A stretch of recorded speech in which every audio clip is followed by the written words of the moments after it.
जी, हम लोग सबसे पहले तो आज जो ये इंटरनेशनल योग दिवस है, आप सभी को इसकी बहुत बहुत मुबारक है, बधाई है। तो इसके बारे में वैसे तो जो हम फिजिकली एक्सरसाइज करते हैं, जिसको योगा के नाम से लोग जानते हैं, लेकिन ये एक वास्तविक जो प्राचीन भारत का योग है और जो ब्रह्मा कुमारीज में सिखाया जाता है, जिसका गीता के अंदर बहुत सुंदर वर्णन किया गया है और जिसको स्वयं परमात्मा ने आके सिखाया है, उसी के कारण भारत का नाम बहुत ही प्रसिद्ध है। उस योग का नाम है राजयोग। राजयोग सभी योग में सर्वोत्तम योग है।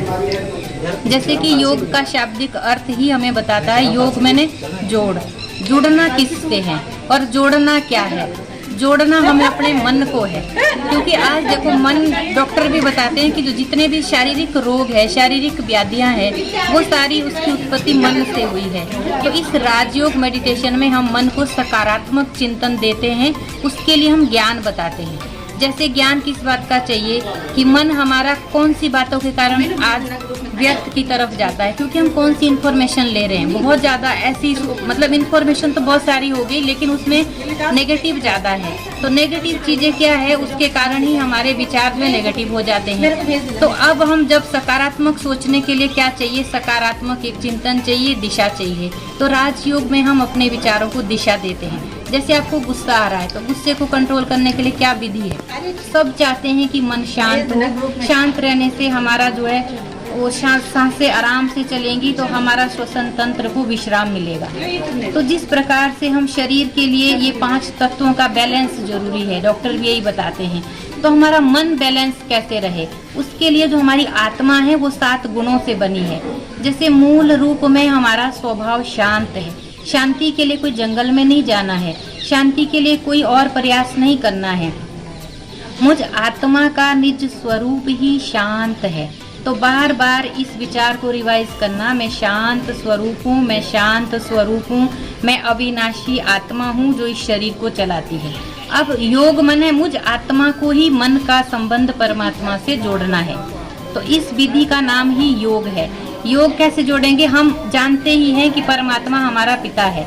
अब पिता को याद करने के लिए कोई मेहनत करने की जरूरत भी नहीं है, कोई आसन लगाने की भी जरूरत नहीं है। हमारा जो नेचुरल संबंध ही उस परमात्मा से है। लेकिन फिर भी आश्चर्य की बात यह है कि हम सोचते हैं कि अरे भगवान को याद करने के लिए कुछ मेहनत की जरूरत है, पर नहीं, वो हमारा पिता है, मैं उसकी संतान हूँ। इसी का नाम ही योग है। राजयोग माने आत्मा और परमात्मा का मिलन, जो किसी भी समय हो सकता है। जिस प्रकार से हम कोई भी कर्म कर रहे हैं, तो कर्म करने से पहले हम मंदिर में जाएंगे, माथा टेकेंगे, तो ये सोचेंगे परमात्मा मेरा पिता है, उनका आशीर्वाद मेरे साथ ही है। जो गुण परमात्मा के हैं वो गुण मुझ आत्मा के भी है। और ये जो मैंने आपको 7 गुण बताए, इसका फायदा क्या है, ये रोग को कैसे ठीक कर सकते हैं। जैसे शांति का गुण आत्मा में हम बढ़ाएंगे तो हमारी सांसें आराम से चलेगी। अगर हम प्रेम के गुण को बढ़ाते हैं तो जो हमारे हृदय में कितनी सारी भावनाएं कैसी होगी है, मतलब भावना एक दूसरे के लिए अच्छी नहीं है। परिवार टूट रहे हैं, मन में घृणा है, बदला है, ईर्ष्या है, यही बीमारी, ये टॉक्सिक एक हार्मोन्स पैदा करती है, जिसके कारण रोग होते हैं। जिस इंसान को दिन भर मान लो ईर्ष्या रहेगी, तो उसको तो डॉक्टर भी ठीक नहीं कर सकता।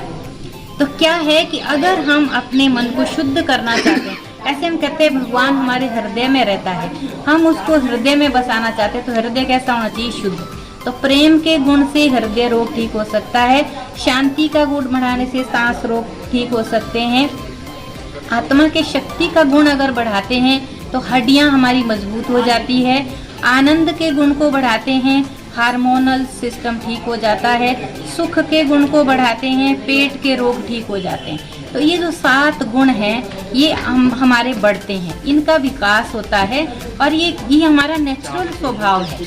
तो हमें क्या है कि सुबह जब उठते हैं तो परमात्मा को प्रणाम करना है और फिर इन गुणों की स्मृति लानी है कि मैं शांत स्वरूप हूँ, मैं भाग्यवान आत्मा हूँ, आज का दिन मेरा बहुत अच्छा बीतेगा। क्योंकि योग कोई एक दिन की बात तो नहीं है कि हम एक दिन में हमने योग मना लिया, योग दिवस मना लिया। हर दिवस ही योग युक्त हो, हर दिवस ही सकारात्मक हो। तो ये ब्रह्मा कुमारी का ये वर्ष ही सकारात्मक वर्ष के रूप में मनाया जा रहा है। तो हम यही प्रचार प्रसार करते हैं, जो मेडिटेशन में हम ये सिखाते हैं कि अगर हम किसी भी परिस्थिति में सकारात्मक तब रह सकते हैं जब हम परमात्मा से स्वयं को जोड़ते हैं।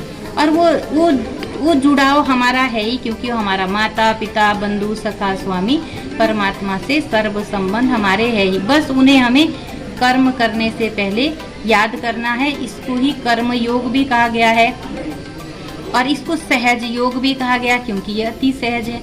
और रोगों से मुक्ति तो अपने, क्योंकि मन अगर शक्तिशाली है तो विल पावर बढ़ेगी, परिस्थिति को हम फेस कर सकेंगे और किसी भी बात में हमारा मन घबराएगा नहीं, हम विचलित नहीं होंगे। क्योंकि इस समय तो देखो संसार में समस्याएं दिन प्रतिदिन बढ़ती जा रही है। प्राकृतिक आपदाएं ले लो, अभी कोरोना चला था, तो ये रोज हमें स्वस्थ रहने के लिए स्वस्थिति का ध्यान रखना है कि मन की स्वस्थिति कैसी हो, स्वस्थिति से हम परिस्थिति को पार कर सकते हैं।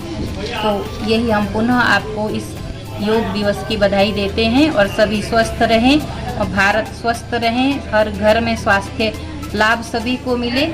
तो आप सबको फिर से बधाई। ओम शांति।